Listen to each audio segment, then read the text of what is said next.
It's the 100th episode, Extravaganza. 100 episodes. How on earth did that happen? I did not think that would happen. I don't know if you did, but here we are. And today, I thought it'd be fun to do sort of the in-game system. What I get asked all the time, like, all this equipment comes in and out. What do you like? What do you listen to? What do you keep? What, sort of makes you happy? And there's a set of components that have been sitting in my system consistently connected to each other for quite a while now, and I have no instincts or intent or eagerness to walk away from them. So I thought I'd share that as my, at least for now, in-game system. And it starts with this. This is the DAC, and this is something I've not presented on the channel. This is the Mojo Mystique X DAC. Very small boutique outfit out of, I think, New Mexico. All, hand-built stuff, designed and built there. Based on relatively ancient R2R DAC chips, these 20-bit analog device 1862 ladder DAC chips, a pair of those, and then it's just about creating a incredibly great analog circuit out of that. So just amazing power supply, best in class, modules and components, resistors, diodes, capacitors, everything's just sourcing great stuff, keeping the signal super clean. Up front, these three buttons, all they do is switch between the three modes. You get a light for each one. Really simple. The three digital inputs, I should say. There are no modes. There are no filters. There are no noise shaping bits. There are no oversampling. It's just about as pure as you can get from the DAC chip to your ears. DAC chips, I should say. Around back again, very basic affair. You've got three digital ins. You can lift the ground in the USB. You've got analog out in the form of balanced or single-ended. Both are active all the time, which is great. I'd leave one connected to one amp, one connected to the other. Works out really well for me. And yeah, it's very long. Very heavy. Those are my criticisms. It's too damn long. But it's not a crazy form factor. It's not like a full width rack piece, so that's nice. Yeah, it sounds fantastic. It's got all the detail and resolution I can pick up on and appreciate, while also still sounding incredibly lifelike and just fluid, and it's got body to it. It's just it checks all my boxes. It's not like a huge margin over the next best R2R DACs that I've heard. I think I was coming off the Hollow Audio Spring KTE before this, and some Dynafrips before that, and some Core before that, and blah, blah, blah. It's not like night and day. Like, I don't think you get that with DACs. I don't think you get night and day. But it's the best of what I've heard. It's my favorite. For me, I can't say it's going to be everyone's favorite, but for me, it nails what I want out of a DAC. I don't think about it. It's like in the chain, I just don't think about it. I just hear music, and that's really, really what I'm going for. All right, now this goes into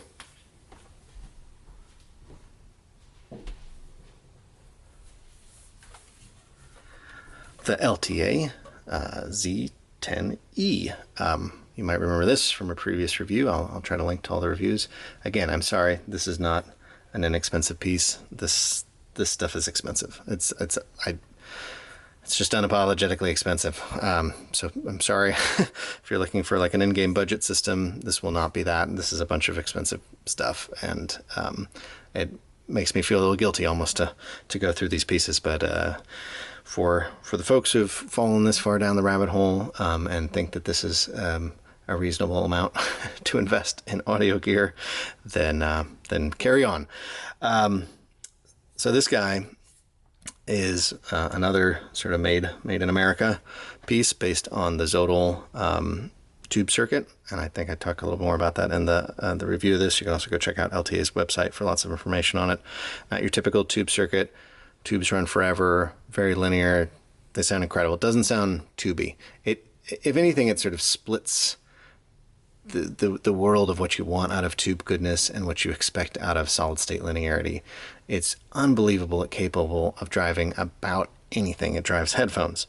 It drives speakers, not with an abundance of power, but the right pairing. I've heard it on. It's awesome. It drives E-stats, which is crazy. Nothing does that. Or if it does it terribly. You'd think with all these tricks, it would be sort of a jack of all trades, master of none, but it's not. It's an incredible piece. It makes everything, like I say, that I plug into it just sound kind of its best. There's some pairings that just don't work. If you have a very clinical, overly detailed, very light-bodied headphone, I wouldn't recommend this because I think it's not going to be complementary. But if you've got something like the headphone I'll be talking about, spoiler alert, Caldera, it's a great match because it's got the sort of it sort of forces the most out of that headphone by being a little bit exacting to a certain degree.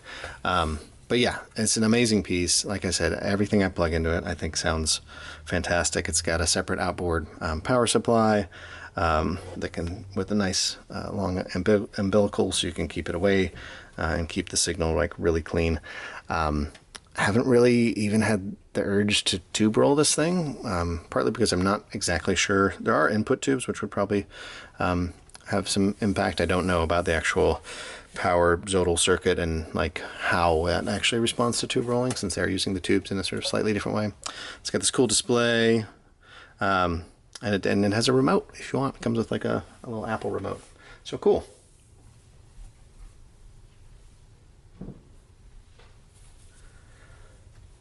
And from there we move on to the headphones, and they are the ZMF Caldera. Again, if you watch the review of the Caldera, you might recognize that these are not the same pair. With the, I don't know if I mentioned this, but with the Z10e, I had one on loan. I listened to it. I loved it. When it left, I missed it. I went out and bought it. I think that's sort of the sign for me. Things that either never leave the rack or things that leave and then I feel a bit heartbroken and I have to go get them. So again, not a cheap piece. Apologies. This particular kind of one-offy piece here is a stabilized spalted maple, satin wax finish, gold accoutrement. I love it. I love it. It's so cool that you can have your own headphone. Again, American made. Seems to be a theme, wasn't an intention.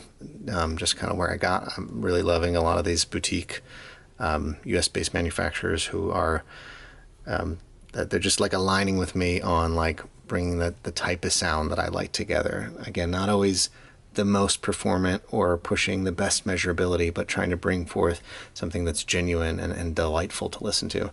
And after listening to the Caldera for a long time now, I really have decided that I do like these suede pads the best on it for me. It just sort of aligns to what I'm looking for. What's so great about these? There's so much meat on the bone with the sound of these. I call it forceful grace. They're nimble, they've got detail, they're pretty quick, but everything comes with a weight to it, a solidity like behind it, a solidness. It's just, it just feels real. Like sound has, weight in real life, and it has weight on these things in just the best way. I'm addicted to listening to like upright bass and bass guitar on a good system, and there's this song, I think it's called Maridalen. It's from a Norwegian band. I believe they're from Norway. It's Maridalen. I think that's the name of the band, the song, and the album. So hopefully that makes it somewhat easy to find. But the like pluck of the bass is so authoritative. It's got body, the note is full, and the decay is so sweet, and like, oh, good decay, good thwack, like, oh man, that's so happy. The bass on these can be very deep, very dark, very moving. There's J.D. Allen's This is another great track to check out. With the Z10e, the bass, the combo together, the bass on these is just tight and articulate and exciting. It's got acceleration, it's got impact. It's what's another? Oh, Shifting Sands is another cool one to check out, by I think it's Devash. Anyway, compared to like the Sesvara, which is maybe my other like long-term holdout, that many headphones came and went under the regime of, the Sesvara is crystal clear. It's flat. It's got breadth and detail and precisions and dynamics, but it's a little thin and it's a little overly clear.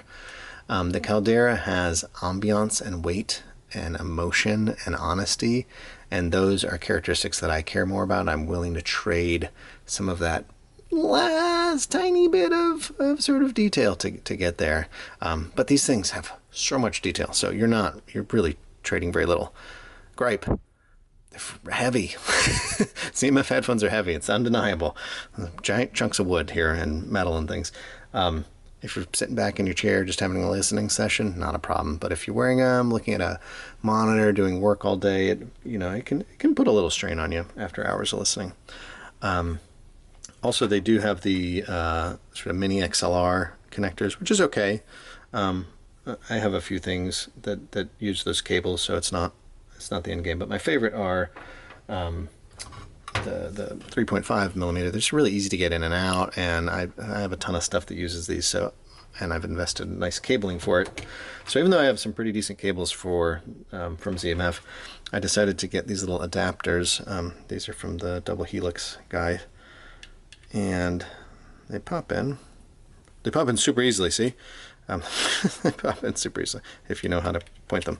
All right, they go in there, and they're not too big.